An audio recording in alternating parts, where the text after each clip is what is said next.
few other EAA members here as well, right?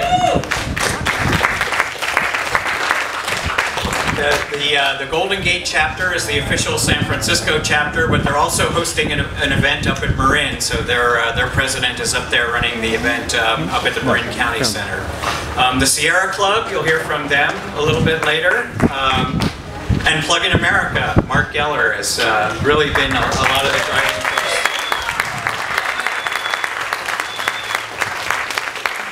And speaking of those local events, one of the reasons why we wanted to start this program and get it done reasonably early in the day is so some people may want to return back and celebrate National Plug-in Day locally. So the organizers of the events in the East Bay and the Marin Civic Center and the Silicon Valley Rally, which is being held down in Cupertino, they've all agreed to allow in-out privileges for cars, display cars, so that Leaf owners could be here in the morning and then down at their local event in the afternoon. So thanks to them as well. And then just a quick thanks to Ecotality. I know a lot of us depend on quick charging for our mobility here in the Bay Area. They'll be here later this afternoon as well. But they've actually redoubled their efforts this weekend to make sure that the 3 DC fast chargers here in the Bay Area are up and running and ready to charge if you need it either coming or going. So just a couple of words about the organization, and then we'll turn it over to Mark for the National Plug-in Day celebration. So for those of you who don't know San Francisco Bay Leafs, we started 18 months ago in Mountain View. We had 17 members at the first meeting and 2 Leafs. That was about all that had been delivered in the Bay Area at that point. Maybe a few more, but we had the vast majority of Leafs at that meeting. And we started with our original mission is, as you heard from Brendan, is to provide a sense of community for Leaf owners for the brand new technology and a brand new car. So informational meetings, which we do once a month and rotate at various locations in the Bay Area. And then maintenance and upgrade clinics where we teach people to basically, for example, we do horn upgrade clinics, we install daytime running lights, we do cabin filter changes, things like that are relatively easy to do, and we help people do that themselves. And as Brendan mentioned today, starting from 17, we're now over 300, and we're the world's largest Nissan Leaf Owners Association. So hats off to everyone here that's helped make that happen.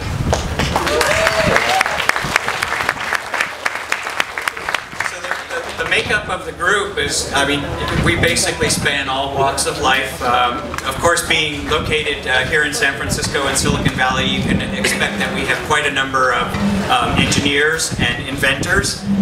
And you see, most of you know Phil, who's got the white leaf out there, who's probably one of our most prolific inventors.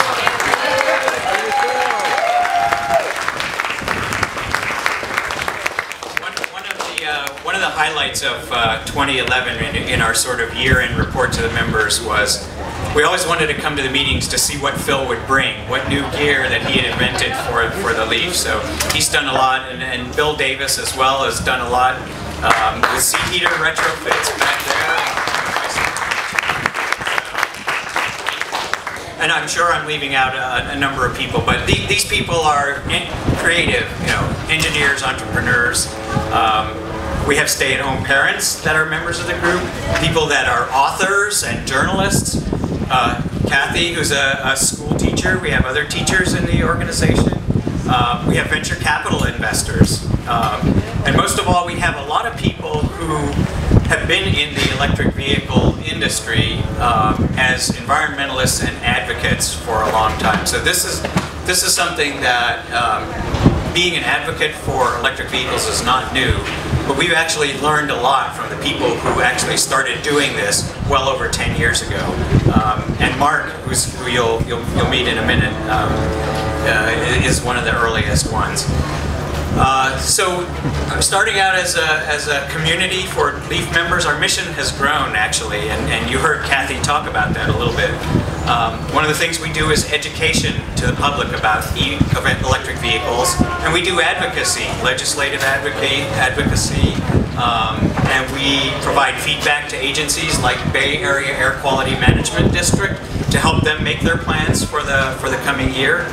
And we impact agencies such as the California Public Utilities Commission. Mike Thompson, who's here in the audience somewhere, actually gave Commissioner Timothy Simon his first ride, and his brother, I keep forgetting, in his own Leaf. Corralled them at a meeting one day and say, hey, let's go for a ride in a Leaf. So, and a quick charge, right? So, and oddly enough, I was at a conference the following week after that, and Tim Simon was the keynote speaker at that conference, and he actually mentioned his experience with Mike. So, so as a group, we do have impact, not only on our owners group, but on local government and state government as well. And then the other part of our mission is our link to Nissan, which, as you can see by their presence here today, has grown very strong. And they do place a lot of trust in us, so we thank them for that, and we're just excited to see that relationship grow. So again, we're kind of here to celebrate a year plus, some people almost 2 years of driving a great car. I hope that you felt free to talk to the folks from Nissan here to provide them the input, and that the Nissan folks have gotten what they hope for out of this meeting. And basically, this is just the start, right? We've only been around as an organization for a year and a half, and we've accomplished a lot. There is a bigger picture, though, which is nationwide, beyond the Bay Area. And so what I'd like to do at this point is to have Mark Geller come up to the stage and actually kick off the formal National Plug-in Day festivities. And stick around, because you'll hear about that larger stage. You'll hear about many more organizations who are involved in bringing electric vehicles into the mainstream marketplace here in America. So Mark?